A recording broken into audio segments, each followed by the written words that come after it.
Salut Nathalie. Salut Karine.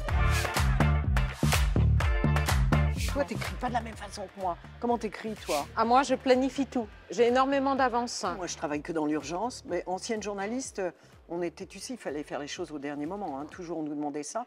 Et ça, c'est resté. J'ai besoin de ce coup d'adrénaline pour avancer.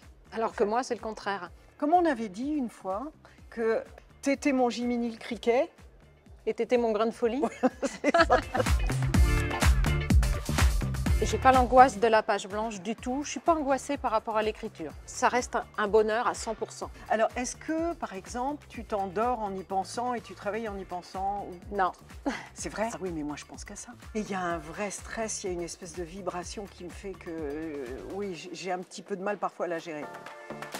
Et alors, raconte-moi un petit peu le dernier. Alors, le prochain qui paraîtra le 7 mars aux Presses de la Cité, c'est une biographie romancée. C'est Lucie de la rue Mardrus. Quand j'ai connu sa vie, mais ça m'a tout de suite touchée.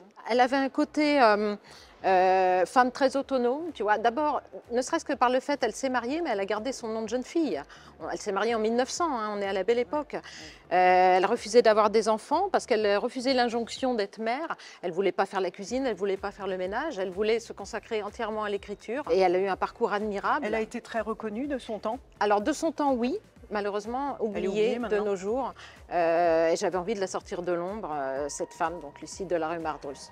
Et toi, ton héroïne est contemporaine, c'est très différent. Contemporaine, c'est vrai que c'était un sujet beaucoup trop actuel, on va dire, c'est sur les violences conjugales, et puis c'était sur l'emprise. J'avais envie d'expliquer tout le processus de l'emprise qui fait qu'on ne s'en va pas, et comment on peut faire pour se sortir des griffes de quelqu'un. Toi aussi, tu choisis toujours des héroïnes fortes ou pas? Bah oui, je crois qu'il faut donner l'exemple.